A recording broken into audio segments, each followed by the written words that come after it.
سامری موسیٰ علیہ السلام کے زمانے کا ایک انتہائی خطرناک جادوگر،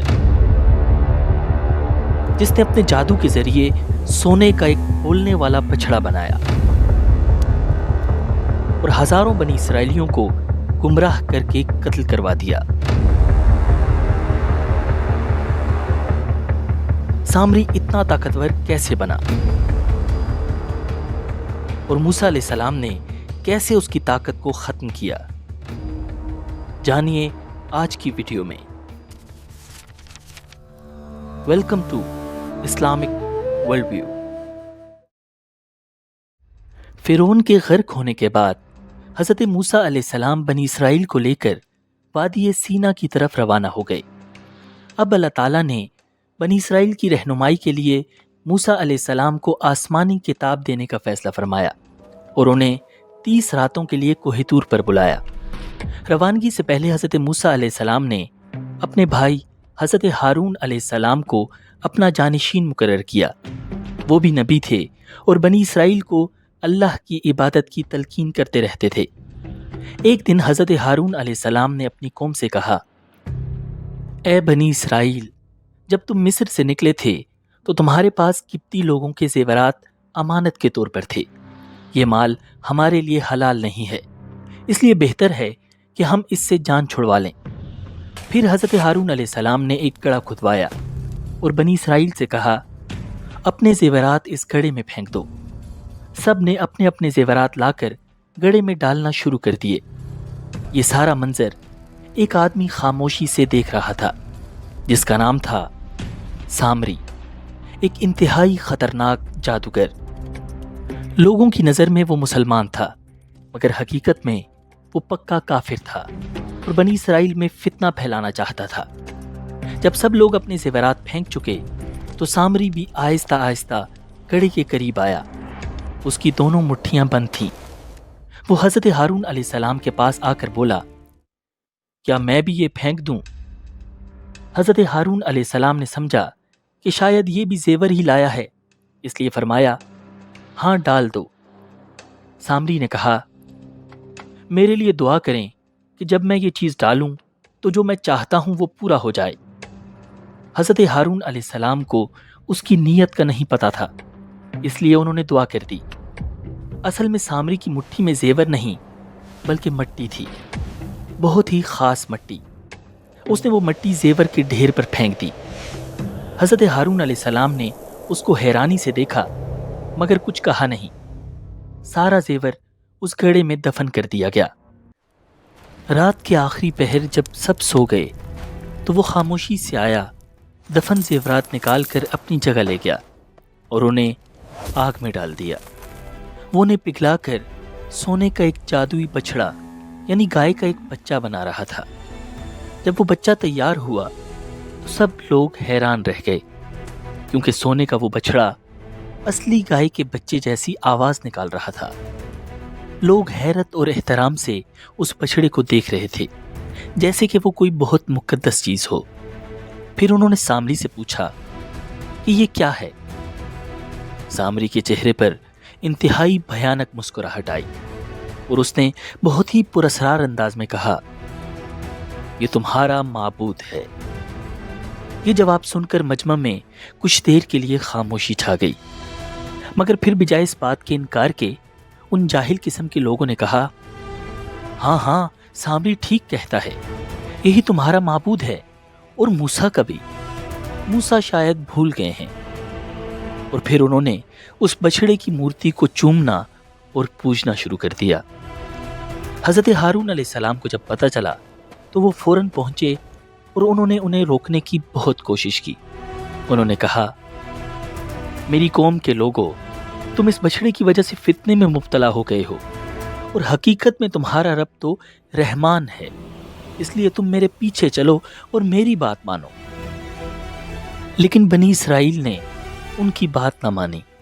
انہوں نے کہا، جب تک موسیٰ واپس نہ آ جائیں ہم تو اسی کی عبادت کرتے رہیں گے۔ ان جاہلوں کو اس بات کا آئیڈیا ہی نہیں تھا کہ اس بچڑے میں کوئی خاص بات نہیں تھی، بلکہ اصل کمال تو اس مٹی کا تھا جو سامری نے سونے کے ڈھیر میں شامل کی تھی۔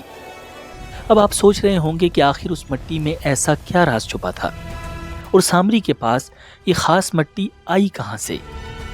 تفسیر کی کتابوں میں اس بارے میں بہت سی ڈیٹیلز ملتی ہیں۔ روایات میں آتا ہے کہ سامری نے یہ مٹی اس جگہ سے لی تھی جہاں حضرت جبرائیل علیہ السلام کے گھوڑے کے قدم پڑے تھے۔ جب بنی اسرائیل حضرت موسیٰ علیہ السلام کے ساتھ دریا پار کر رہے تھے تو اللہ رب العزت کی مدد کے لیے حضرت جبرائیل علیہ السلام بھی انسانی شکل میں وہاں موجود تھے۔ حضرت جبرائیل کا گھوڑا چونکہ اسپرچول ورلڈ سے تھا، اس لیے جہاں بھی اس کے قدم پڑتے وہاں مٹی میں لائف پیدا ہو جاتی۔ باقی کسی کو نہیں پتا تھا کہ اس گھوڑے پر حضرت جبرائیل علیہ السلام سوار ہیں، مگر سامری انہیں پہچان چکا تھا۔ اس نے ایک خطرناک منصوبہ بنایا اور فوراً وہ مٹی اٹھا لی۔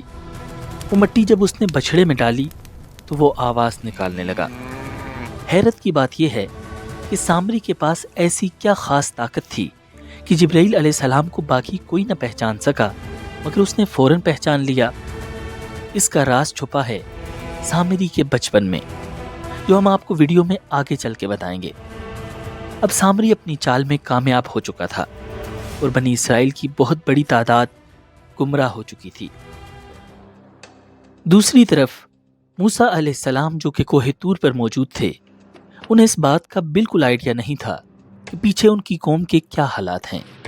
وہ تو اللہ رب العزت سے ملاقات کی تیاری کر رہے تھے۔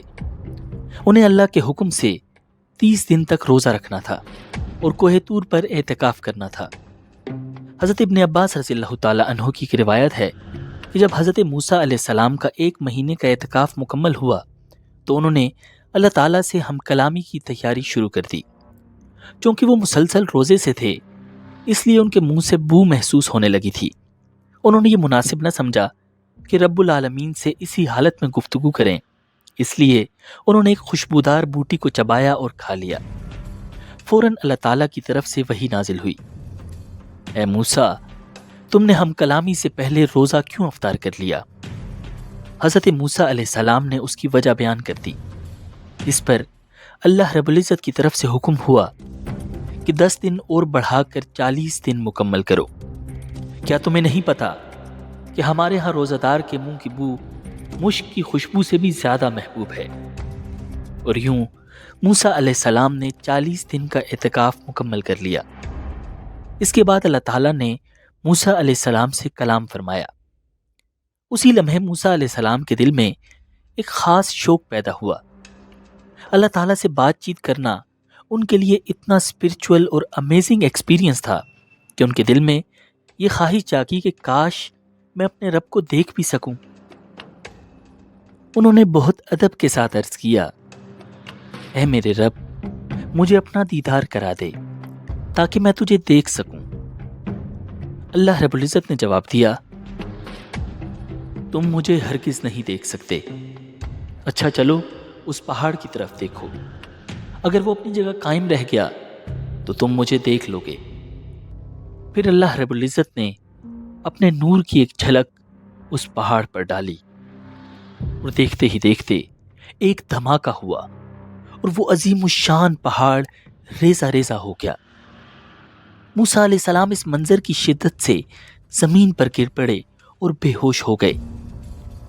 کچھ وقت گزرنے کے بعد موسیٰ علیہ السلام جب ہوش میں آئے تو فوراً زبان سے نکلا، اے میرے پروردگار، پاک ہے آپ کی ذات، میں آپ کے حضور توبہ کرتا ہوں اور آپ کی اس بات پر کہ دنیا میں کوئی آپ کو نہیں دیکھ سکتا میں سب سے پہلے ایمان لاتا ہوں۔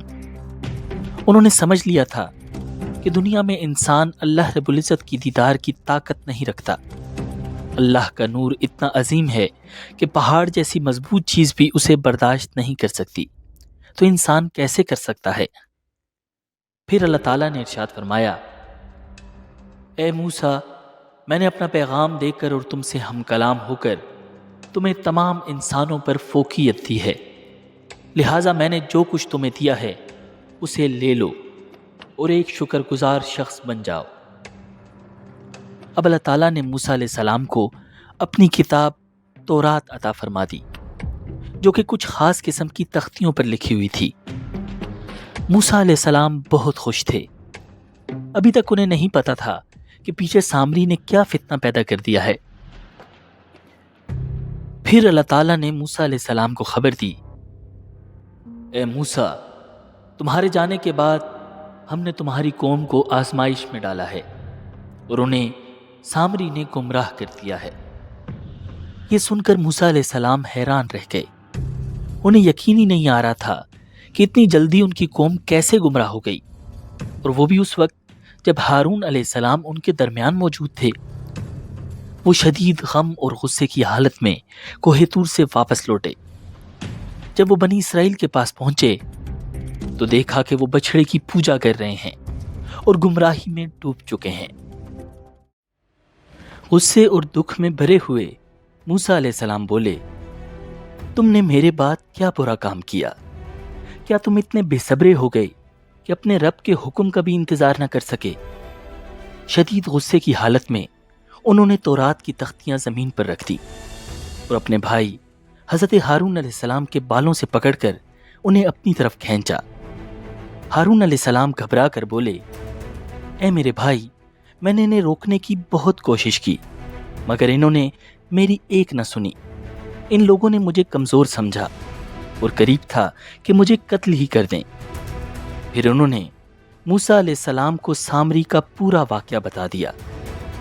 ہارون علیہ السلام کی بات سن کر موسیٰ علیہ السلام نے غصے سے سامری کی طرف دیکھا اور فرمایا، سامری، یہ تو نے کیا تماشا بنا رکھا ہے؟ تیرا مقصد کیا ہے؟ سامری بولا، میں نے وہ چیز دیکھی جو کسی اور نے نہیں دیکھی۔ جب فرعون ڈوب رہا تھا میں نے دیکھا کہ جبرائیل علیہ السلام گھوڑے پر سوار تھے۔ ان کے گھوڑے کے قدم جہاں لگتے وہاں زمین میں زندگی پیدا ہو جاتی تھی، سبز گھاس اگاتی تھی۔ میں نے اس گھوڑے کے قدموں کی مٹی کی ایک مٹھی لے لی اور وہ مٹی میں نے اس بچھڑے میں ڈال دی۔ پھر وہ بچھڑا آواز نکالنے لگا۔ حضرت موسیٰ علیہ السلام نے فرمایا، اچھا تو یہ ہے تیرا جواب؟ اب سن، دنیا میں تیرے لیے یہ سزا ہے کہ تو پاگلوں کی طرح مارا مارا پھرتا رہے گا۔ جب بھی کوئی تیرے قریب آئے گا تو تو کہے گا، مجھے ہاتھ مت لگاؤ، مجھ سے دور ہو جاؤ۔ یہ تو سزا تجھے دنیا میں ملے گی، اور آخرت میں تجھے وہ خوفناک عذاب ہوگا جس سے تو بالکل نہیں بچ سکے گا۔ موسیٰ علیہ السلام سامری کو فوراً قتل کرنے کے بجائے عبرت کا نشان بنانا چاہتے تھے، اسی لیے انہوں نے اسے بد دعا دے دی۔ پھر موسیٰ علیہ السلام نے اس بچھڑے کی طرف اشارہ کرتے ہوئے فرمایا، یہی ہے وہ بچھڑا جسے تو خدا سمجھتا رہا۔ اب ہم اسے جلا کر راکھ کر دیں گے اور وہ راکھ دریا میں بہا دی جائے گی۔ پھر موسیٰ علیہ السلام کے حکم سے اس بچھڑے کو آگ لگا دی گئی۔ جب وہ جل کر راکھ ہو گیا تو وہ راکھ دریا میں ڈال دی گئی اور بنی اسرائیل کو حکم دیا گیا، اب سب لوگ اس دریا کا پانی پئیں۔ سب حکم کے مطابق پانی پینے لگے، مگر پھر بہت ہی عجیب بات ہوئی۔ جس نے بچھڑے کی پوجا کی تھی وہ پانی اس کے حلق میں پھنس جاتا اور اس کا چہرہ زرد پڑ جاتا۔ اس طرح موسیٰ علیہ السلام کو ان سب لوگوں کا پتہ چل گیا جنہوں نے شرک کیا تھا۔ ان سب کو علیحدہ کر دیا گیا۔ اب موسیٰ علیہ السلام اللہ رب العزت کی بارگاہ میں حاضر ہوئے اور عرض کی، اے اللہ، ان لوگوں نے جو شرک کیا ہے اب انہیں کیا سزا دی جائے؟ اللہ رب العزت کی طرف سے حکم ہوا، جن لوگوں نے بچھڑے کی پوجا کی ہے وہ اپنی جانوں کا فدیہ خود دیں گے، یعنی وہ اپنے آپ کو قتل کروائیں گے۔ روایات میں آتا ہے کہ بنی اسرائیل میں 3 قسم کے لوگ تھے۔ ایک وہ جنہوں نے بچھڑے کی پوجا کی، دوسرے وہ جو انہیں منع کرتے رہے اور اللہ رب العزت کے عذاب سے ڈراتے رہے، اور تیسری قسم ایسی تھی جنہوں نے نہ بچھڑے کی پوجا کی نہ پوجا کرنے والوں کو منع کیا، وہ بس تماشا دیکھتے رہے۔ اللہ کی نظر میں یہ تماشا دیکھنے والے بھی مجرم تھے۔ اب انہیں حکم دیا گیا کہ اپنے رشتہ داروں میں سے جنہوں نے بچھڑے کی پوجا کی انہیں اپنے ہاتھوں سے قتل کریں، باپ بیٹے کو، بیٹا باپ کو، اور بھائی اپنے بھائی کو۔ یہ حکم بہت سخت تھا، لیکن بنی اسرائیل کے پاس اسے ماننے کے سوا کوئی چارہ نہ تھا کہ ان کی توبہ کا واحد رستہ تھا۔ اس طرح بچھڑے کے تمام پجاری اپنے ہی رشتہ داروں کے ہاتھوں قتل کر دیے گئے۔ روایات میں آتا ہے کہ بنی اسرائیل کے ہزاروں لوگ اس دن قتل کر دیے گئے۔ جب یہ سخت مرحلہ پورا ہو گیا تو حضرت موسیٰ علیہ السلام نے اللہ رب العزت سے دعا کی، اے اللہ، اب ان پر رحم فرما اور ان کی غلطیاں معاف کر دے۔ اللہ تعالیٰ نے ان کی دعا قبول فرما لی اور فرمایا، ہم نے قاتل اور مقتول دونوں کو معاف کر دیا، جو باقی رہ گئے ہیں ان کی غلطیاں بھی معاف کر دی گئی ہیں۔ اور یوں سامری کا پھیلایا ہوا عظیم فتنہ اپنے انجام کو پہنچا، مگر سامری کا انجام ابھی باقی تھا۔ روایات میں آتا ہے کہ موسیٰ علیہ السلام کی بد دعا کی وجہ سے سامری کو ایک انتہائی عجیب و غریب بیماری لگ گئی۔ وہ بیماری ایسی تھی کہ اگر کوئی بھی اسے چھو لیتا تو اسے بھی یہ بیماری لگ جاتی اور سامری کی تکلیف میں اضافہ ہو جاتا۔ اسی لیے وہ لوگوں سے دور بھاگتا اور کوئی بھی اس کے قریب آتا تو وہ چیخنے لگتا، مجھے ہاتھ مت لگانا، مجھے ہاتھ مت لگانا۔ وہ پاگلوں کی طرح ادھر ادھر پھرتا مگر کوئی اس کے قریب بھی نہ آتا۔ ایک انتہائی طاقتور جادوگر اب عبرت کا نشان بن چکا تھا۔ بالآخر اسی بیماری کی حالت میں تڑپتے ہوئے اس کی موت واقع ہو گئی۔ اب ہم آپ کو بتاتے ہیں سامری کی زندگی کا ایک ایسا حیران کن راز جسے بہت کم لوگ جانتے ہیں۔